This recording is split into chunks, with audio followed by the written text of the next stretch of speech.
Hi, this is a tutorial to help those of you who need to start using a computer but may already be using a phone. It's great if you're using your phone for things like social media, emails, getting around, shopping and lots of other stuff. It's possible someone else even set your phone up for you, which is great. But when it comes to work and employment, you may find you need some more traditional computer skills.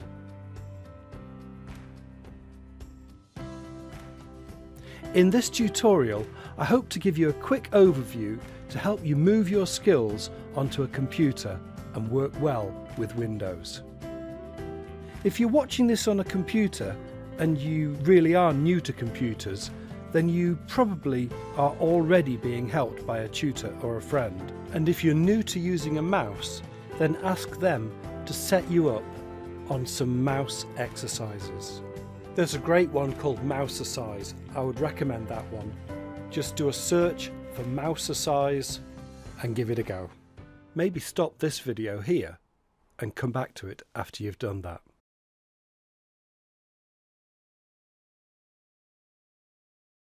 Okay, you've either done that or you're already okay using a mouse to click and double click, drag, scroll, and can recognize the various mouse cursors.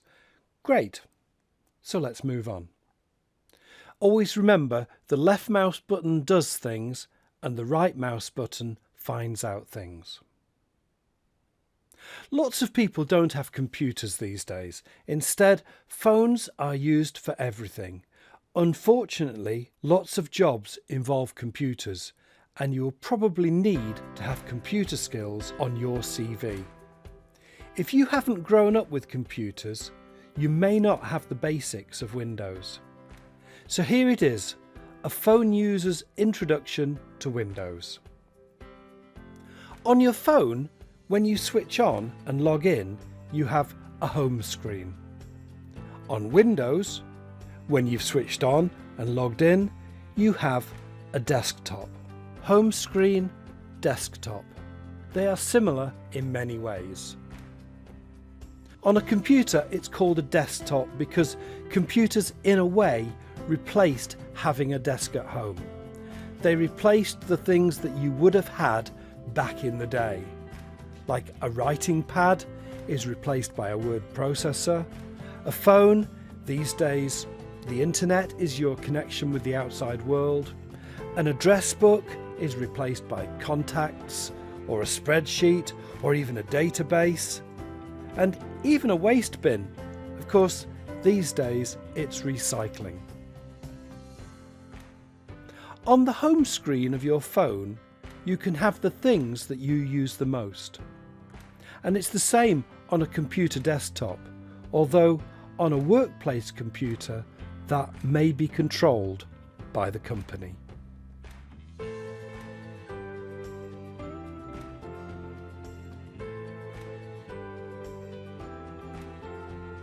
Apps, or programs as they are generally called on a computer, they're basically the same thing, are either on show or you may need to dig for them.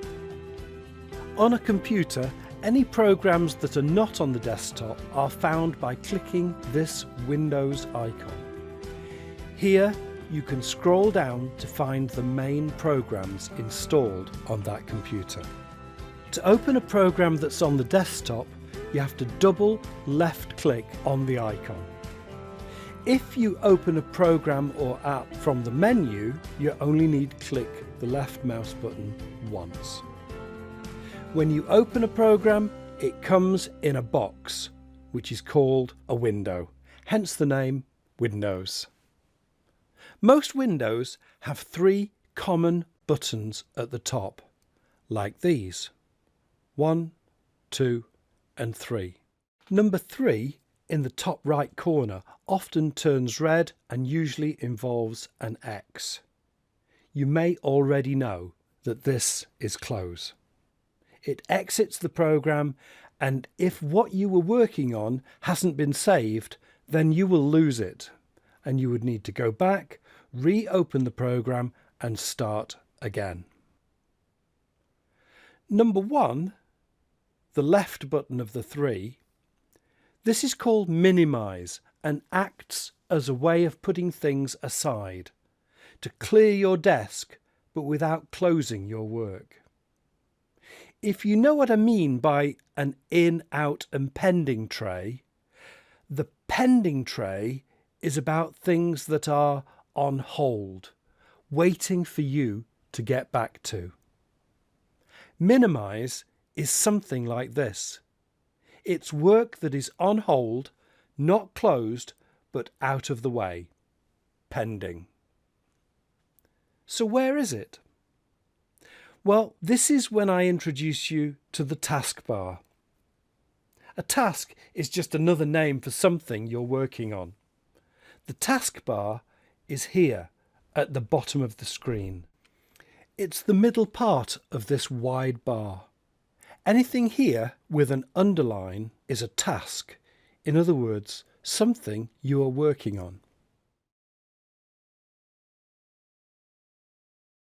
When you click the minimize button, it clears the desktop but is not closed.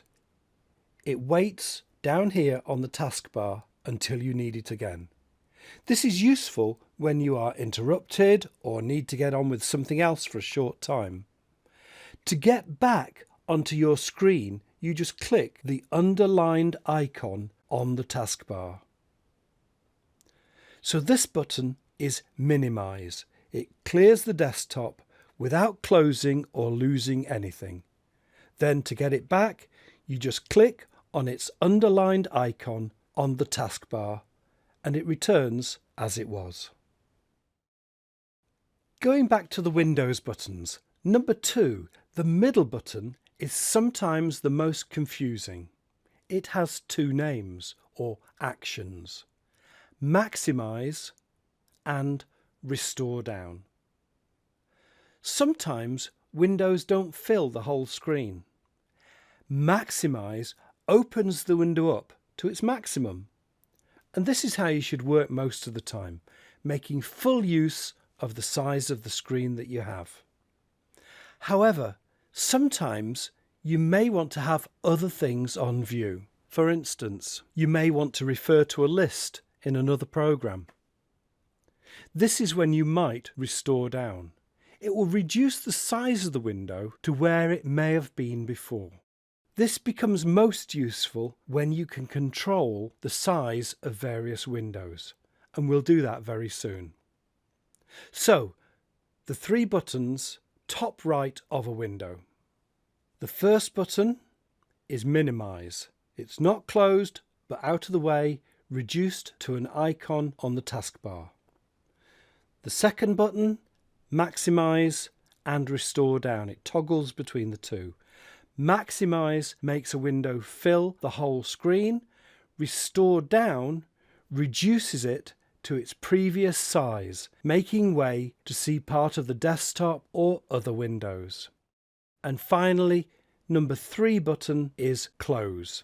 If you don't save your work, then closing will probably cause you to lose where you were and maybe lose what you were working on. Thankfully, Windows will remind you to save or ask you if you are sure that you want to close. Let's look at some Windows controls that you can use when a window is restored down. This window is maximized and I click the middle button to restore down.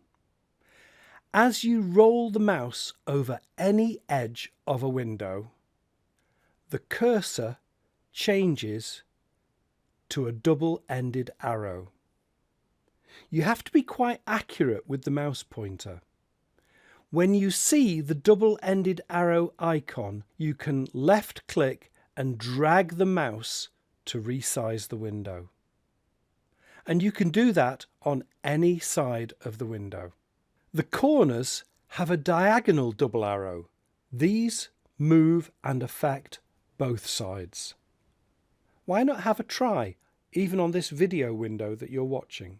If it's already filling the whole screen, then restore down, that's the middle button, and use your mouse to resize the window. Maybe even pause the video and spend a little time experimenting.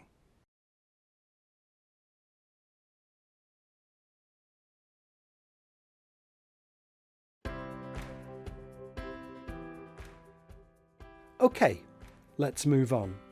Most windows have a kind of handle to move the whole window around your screen. It's across the top of the window. Try to avoid any icon, text, or of course the 3 Windows buttons. Here you can click and drag the window around the screen. There are also a few useful places to drag it. If you drag it so that your pointer touches either of the sides and let go, then it will set your window to fill half the screen. If you drag it to the top and let go, it will maximize the window. So now if you open up another program or app, you could put one on one side of your screen and the other on the opposite side. Don't worry if a window ends up behind another window. Just go back to your taskbar and you'll see lines under the tasks that are running. The lines are under the various programs or apps that you've got open. But one of them will be shaded differently. And that's the one you can see. It's on top of the other. If you click on the other underlined task, then that will become shaded. It will come to the front and you can move it around and resize it. Whichever one is shaded is the one you're working on. This is a good place to stop for now, and hopefully it opens the door for you to move from phone to computer. I've made lots of videos to help you on your journey into using a computer. There's one about finding Wi-Fi, one about passwords, shopping online, formatting, which is an intro into word processing. I've done an intro to spreadsheets, copy and paste, and there's lots more. Just tap my name, Clive Davenport, into YouTube and you should find them.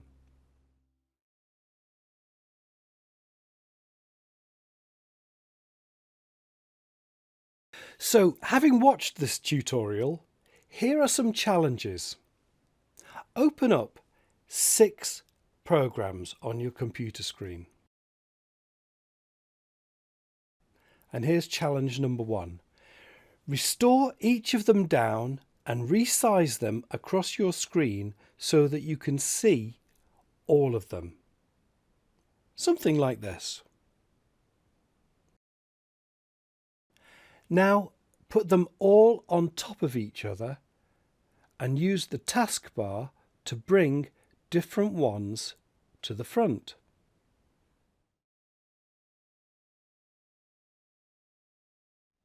And the third challenge, close all but 2 of the 6 and drag one to the left and the other to the right so that you can see both and they take half the screen each. Once you can do all these things, then maybe you're ready to take a look at some of the other tutorials. I hope it goes well. Bye for now.